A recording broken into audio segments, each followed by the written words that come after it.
America నుండి ఇండియాకి డబ్బులు పంపాలంటే ఇప్పటికీ ఆ పాత పద్ధతులేనా? అందుకే వచ్చేసింది my purse. Download now. Driver Subrahmanyam హత్య కేసు మరోసారి చర్చనీయాంశంగా మారుతుంది. ఈ కేసు విచారణని నవంబర్లోగా పూర్తి చేయాలని జిల్లా స్థాయి కోర్టుకి డైరెక్షన్స్ ఇచ్చిన నేపథ్యంలో విచారణ వేగవంతమైంది. అయితే అదే క్రమంలో సాక్షుల్ని ప్రలోభపెట్టే ప్రక్రియ కూడా వేగంగా సాగుతున్నట్టుగా ప్రచారం జరుగుతుంది. ఇందులో నిజాలేంటి, అసలు విచారణ ఏ విధంగా జరుగుతుంది, ఈ అంశాలను విశ్లేషించే ప్రయత్నం చేద్దాం. మనతో పాటు భారతీయ జనతా పార్టీ ఏపీ శాఖ అధికార ప్రతినిధి పెద్దిరెడ్డి రవికిరణ్ గారు ఉన్నారు. రవికిరణ్ గారు నమస్తే. సార్ కేశవ్ గారు, మీకు సుమన్ టీవీ వీక్షకులందరికీ నమస్కారం అండి. రవికిరణ్ గారు, డ్రైవర్ సుబ్రహ్మణ్యం హత్య కేసు ఒక విధంగా డోర్ డెలివరీ చేసిన హత్య కేసు ఇది అని అప్పట్లో సంచలనం సృష్టించింది.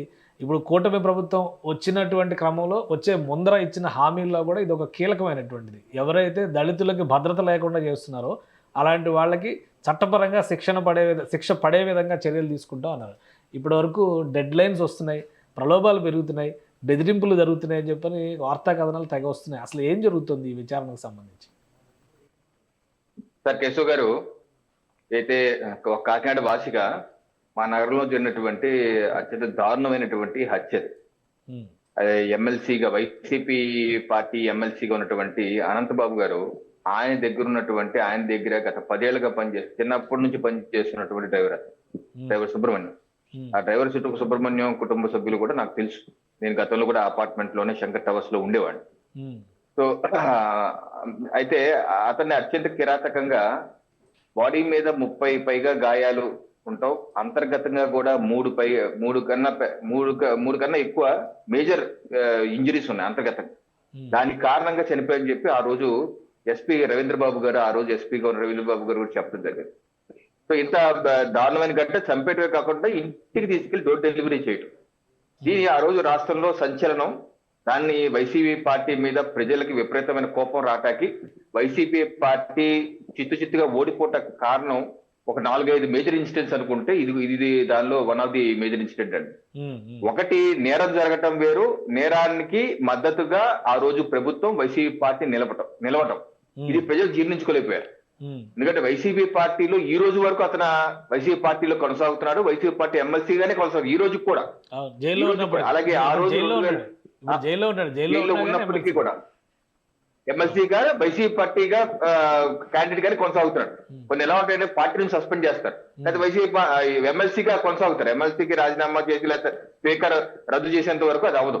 కనీసం వీళ్ళు పార్టీ నుంచి కూడా సస్పెండ్ చేయలేదు. ఇంత జరిగి ఆయనే ఒప్పుకుని నేను చేశానని ఒప్పుకున్నా సరే ఈ రోజు కూడా సస్పెండ్ చేయలేదు. పైపెచ్చు 2024 ఎన్నికల్లో మనం చూసిన జగన్మోహన్ రెడ్డి గారు ఏ రకంగా రంపచోడవరం ఆ చుట్టుపక్కల క్యాంపెయిన్ లో పక్కన కూర్చోబెట్టుకుని అమాయకుడు అని చెప్పేసి అగ్గ ప్రోత్సహించిన సందర్భాలు మనం చూసాం.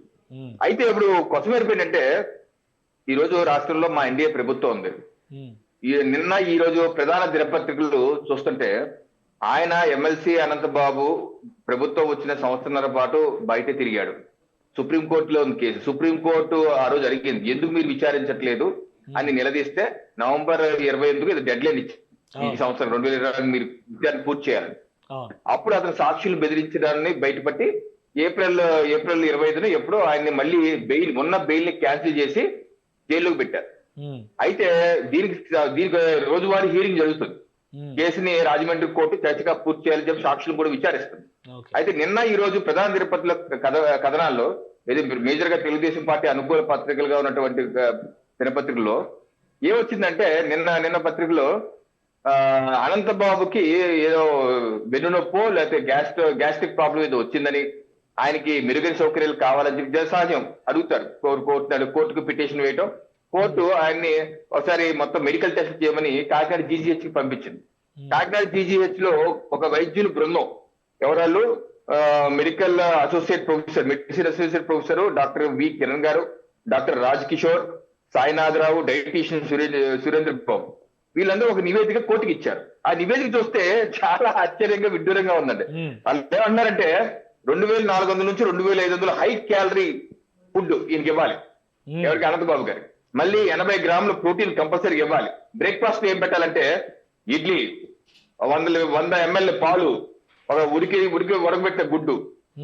లంచ్ లో ఇవ్వాలంటే అన్నం, కూర, పప్పు, అరటిపండు, మళ్ళీ ఉడకబెట్టిన గుడ్డు. స్నాక్స్ సాయంత్రం పూట ఇవ్వాలంటే పల్లీలు, పాలు, 100 ml పాలు.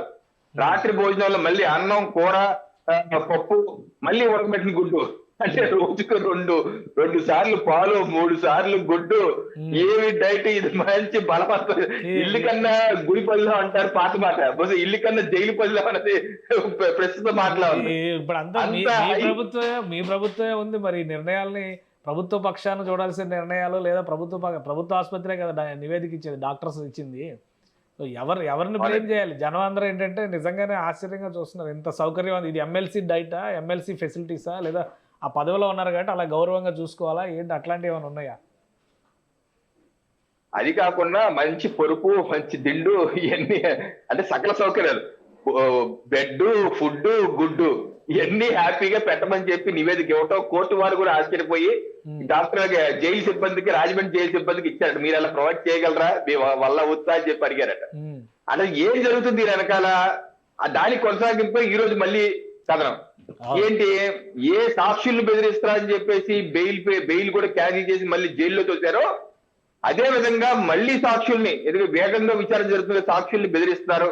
ఏ కారులో అయితే డోర్ డెలివరీ చేశారో ఆ కారు ఓనర్ని, సాక్షులుగా ఉన్నటువంటి ఓనర్ని మీరు సాక్షి తనకు అనుకూలంగా చెప్పనంటూ, మిగతా సాక్షులు ఏదైతే ప్రభుత్వ అధికారులు 12 మంది ఉన్నారు వాళ్ళని బెదిరిస్తున్నట్టు, దానికి సహకారంగా ఒక జిల్లాకు సంబంధించినటువంటి మాజీ ఎమ్మెల్యే సహకరిస్తున్నట్టు, అలాగే సిట్టింగ్ ఎమ్మెల్యే ఇది ఆయన బంధువుని సిట్టింగ్ ఎమ్మెల్యేగా సహకరిస్తున్నట్టుగా దాంట్లో రాశారు. నేను అనేది ఏంటంటే, ఒకవేళ ఆ పేపర్లో, సదర్ పేపర్ లో రాసింది నిజమే అయితే ఇది ఎన్డీఏ కూటమి ప్రజాగ్రహానికి గురి కాక తప్పదు.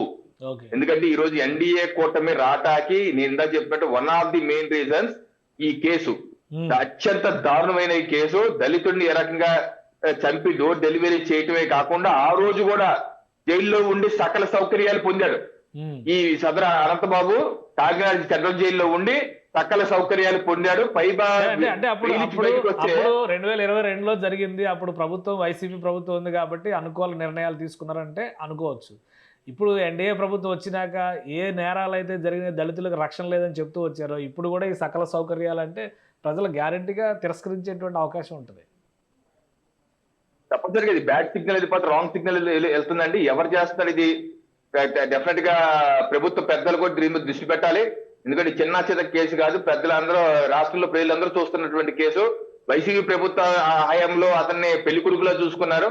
బెయిల్ మీద బయటకు వస్తే మహారాజులాగా ఊరేగించి తీసుకుంటేలా వెళ్ళారు. ఆ రోజు మనం కూడా డిబేట్ లో చాలా విమర్శించాం. అతను ఏమన్నా జాతీయ నాయకుడా లేకపోతే విప్లవ వీరుడా, ఆ రకంగా ప్రభుత్వం సహకరిస్తే ఏంటది, ప్రజలు ఆగ్రహానికి గురయ్యారు. పార్టీ 15 సీట్లు పరిమితం అయింది. ఈ రోజు ఎన్డీఏ ప్రభుత్వం ఉండి, ముఖ్యమంత్రి గారు నారా చంద్రబాబు నాయుడు గారు ఉండి కూడా ఆయనకి ఫుడ్, బెడ్, గుడ్డు ఇచ్చే విధంగా, ఇలా సాక్షులు బెదిరించే విధంగా దానికి సహకరిస్తున్నటువంటి సిట్టింగ్ టీడీపీ వాళ్ళు అని చెప్పేసి సదరు పేపర్ లో రాస్తున్నారు. అది కనుక నిజమైతే ఇది ప్రజలు మనల్ని క్షమించరు. తప్పనిసరిగా రాష్ట్ర ప్రభుత్వం, రాష్ట్ర హోంశాఖ, ముఖ్యమంత్రి గారు, అలాగే హోంమంత్రి గారు దీని మీద దృష్టి పెట్టవలసిందే. ఇటువంటి ఏదైనా జరిగితే వెంటనే ఆపాల్సిందే, లేకపోతే అపవాదు, అపకీర్తి మూట కట్టుకునే దుస్థితి ఏర్పడితే తస్మాత్ జాగ్రత్త నేను విజ్ఞప్తి చేస్తున్నాను. రైట్. థ్యాంక్ యూ రవికిరణ్ గారు విశ్లేషణ అందించినందుకు. ఇది ఎమ్మెల్సీ అనంతబాబు కేసుకి సంబంధించి జరుగుతున్నటువంటి పరిణామాలు. వరుసగా ఈ కేసుకు సంబంధించి కథనాలు వెలువడుతుండటం, మరోవైపు ఫుడ్, బెడ్, గుడ్డు, సురక్షితమైనటువంటి వసతులతో కూడినటువంటి సదుపాయాలు కల్పించాలనేటువంటి నివేదికలపైన తీవ్ర ప్రజాగ్రహం వెలువెత్తుతోంది. అదే కనుక నిజమైతే ఈ ప్రభుత్వం కూడా వ్యతిరేకతను ఎదుర్కోవాల్సి ఉంటుందని హెచ్చరిస్తున్నారు రవికిరణ్ గారు. ఇది స్పెషల్ డిస్కషన్. Keep watching.